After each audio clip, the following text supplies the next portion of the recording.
नमस्कार दोस्तों, money matrix में आपका स्वागत है। हमारी इंडियन जीडीपी सिक्स पोजीशन पे आ गई फोर्थ पोजीशन से। ठीक है, अगेन अब थर्ड पोजीशन के लिए हमें 2031 तक का टाइम लग सकता है। एंड रीज़न इसके ये है, एक तो हमारा रुपीज़ जो डिप्रिसिएट हुआ है, पैसा का फॉल हुआ है, उसका रीज़न है। सेकंड, हमारा जो ग्रोथ, हमारा जो बेस ईयर था जिसमें हम कैलकुलेट करते थे 2011 था। सो बहुत सारे कंजम्पशन का वे चेंज हुआ, बहुत सारी चीज़ें चेंज हुई, कैलकुलेशन का तरीका चेंज हुआ। तो इसकी वजह से अनदर रीज़न, ठीक है, जो हम सिक्स पोजीशन पे आ गए।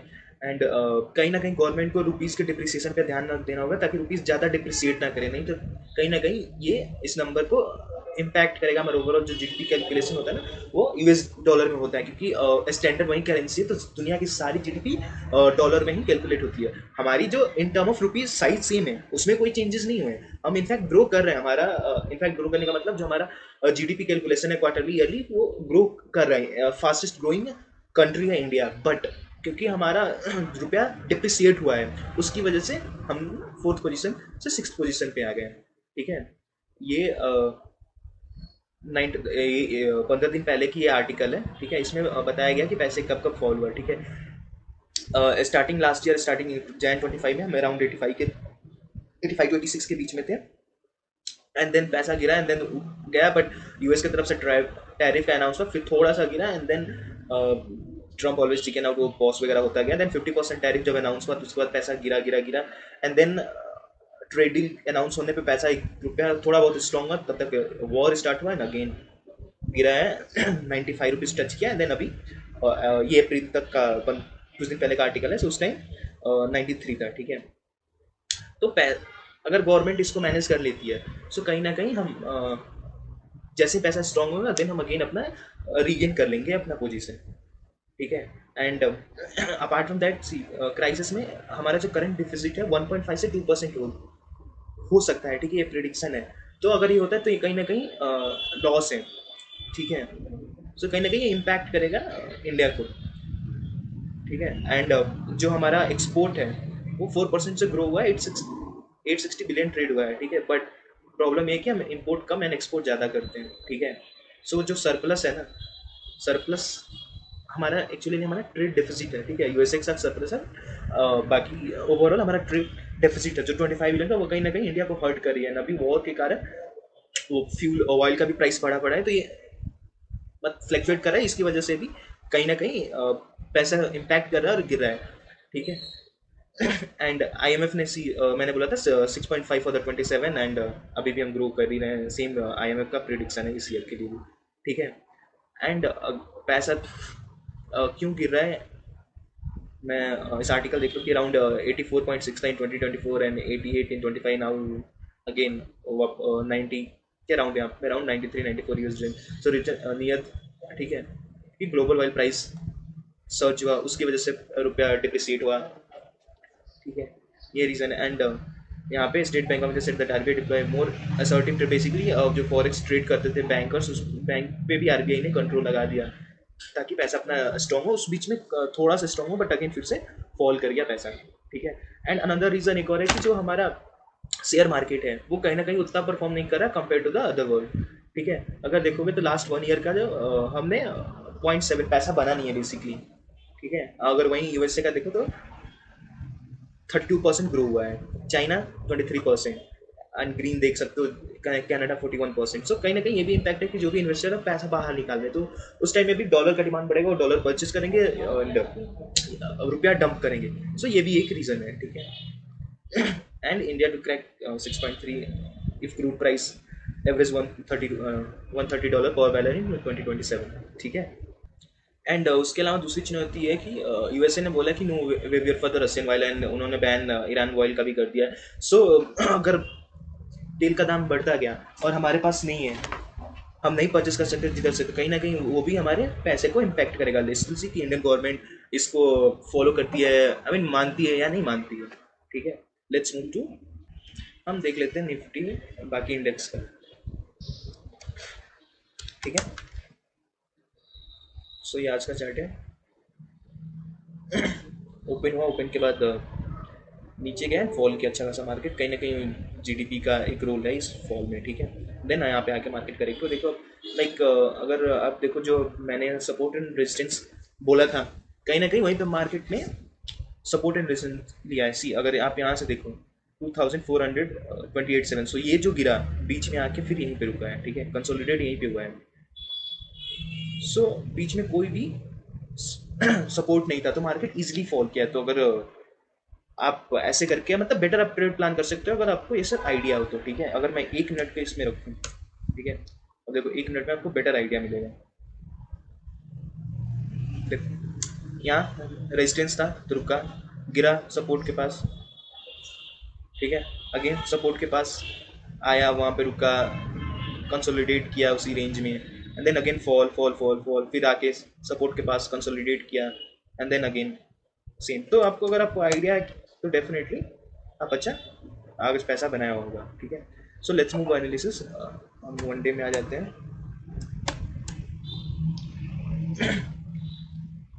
सो कल के लिए अगर मार्केट इस लेवल को एबव जाती है 24,400 के एबव जाती है तो अपना पहला टारगेट होगा 24,444, ठीक है, एंड देन दूसरा होगा 24,520, एंड देन अपना तीसरा टारगेट होगा 24,600, एंड देन 24,696, एंड अगर इसके ऊपर भी जाती है तो 24,772, ठीक है।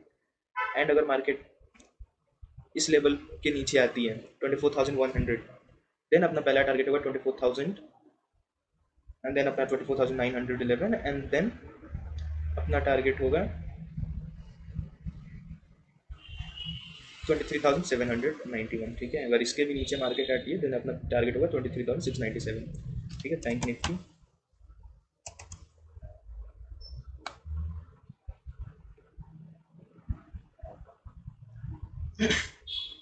जैसा मैंने लास्ट बताया था कहीं ना कहीं सेल्फ प्रेशर फेस कर रही है। सो अगर मार्केट 57,000 के अब जाती है, ठीक है, तो अपना पहला टारगेट होगा 57,300, 57,500, एंड फिर देन 57,900। एंड अगर मार्केट 56,035 को ब्रेक करती है देन अपना पहला टारगेट होगा 55,819, देन अपना दूसरा टारगेट होगा 55,588, देन अपना तीसरा टारगेट होगा 55,194, एंड देन 55,030 ये अपना टारगेट होगा, ठीक है। सेंसेक्स का देख लेते हैं।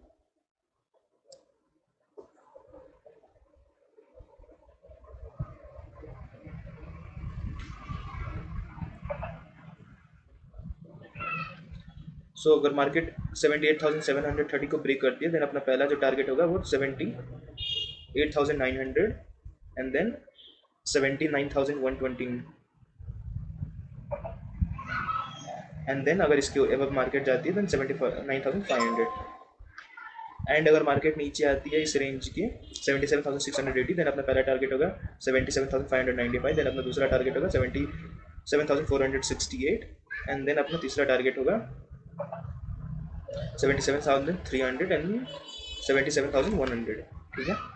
एंड मैंने कल HDFC दिया था। सो मार्केट ओपन हुआ 818 पे एंड 820 का हाई मारा, ठीक है। अगर मैं 1 मिनट में जाऊँ,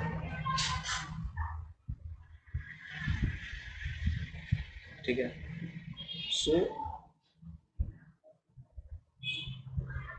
सो अगर मार्केट किसी ने इस रेंज में 815 टू 816 के राउंड में अगर ट्रेड लिया होगा देन हाई मारा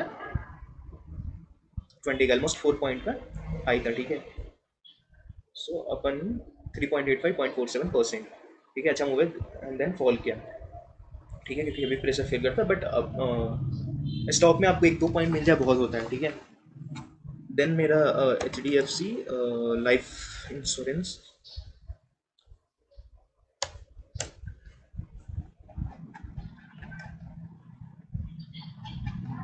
जस्ट मिनट,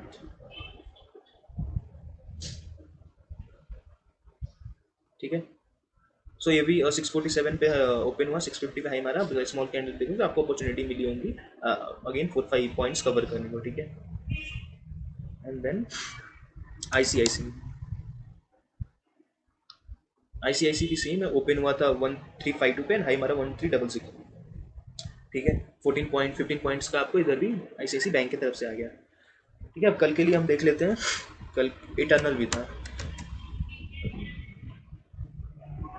सो इटर्नल ओपन हुआ 249 पे एंड हाई मारा 253 पे, ठीक है। सो कल के लिए हम देख लेते हैं, कल इन दलों का, ठीक है। ये अपने हाई पर है, ऑल टाइम हाई पर है, ठीक है।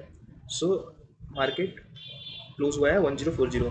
सो और अगर कल आज के कैंडल की बात करूँ तो आज के कैंडल का हाइट है 3.27, ठीक है। सो अपना जो टारगेट होगा, अपन भी यहाँ से 3.27,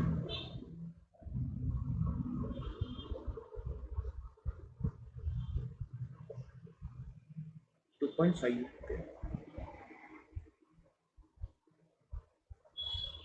सो 1064 अपना इसका टारगेट होगा, ठीक है। And then Wipro, quite interesting, Wipro का रिजल्ट भी आया, ठीक है। फिर भी पॉजिटिव रिजल्ट था। अगर विप्रो की मैं बात करूँ तो आप देखो विप्रो का 12% quarter on quarter profit rise हुआ है 3500, ठीक है। एंड इंटरेस्टिंग एक और इसमें है कि ऑलमोस्ट 1500 करोड़ का बाईबैक होने वाला शेयर, ठीक है। तो इसको भी आप देखते रहो विप्रो। आई गेस आपको इस रेंज में से विप्रो वापस आ सकती है, बट अगेन वो 500 का जो बाईबैक होगा उसके वजह से शेयर को प्राइस को पुश मिलने वाला है, ठीक है।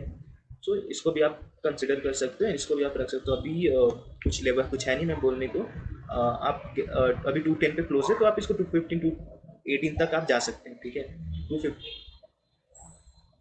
215 एंड 218 ये मेरा दो रहेगा, ठीक है। That's it for today, thank you for watching money matrix. And ये जो भी डिटेल्स हैं वो सिर्फ लर्निंग पर्पस के लिए है, इस कोई भी बाइंग सेलिंग रिकमेंडेशन नहीं है। एंड सॉरी, बिफोर क्लोजिंग मैं एक और चीज़ डिस्कस करना चाहूँगा, जस्ट अ मिनट। सो ये HDFC मैंने बोला था कि कल 795 सी एवब 275, ठीक है, ऐसे तक दिया था मैंने। एंड इसने जब तक मैंने ट्राई किया था 32.7, अपना टारगेट था 32.5, सो ऑलरेडी हिट कर चुकी थी। So just for the information, thank you for watching.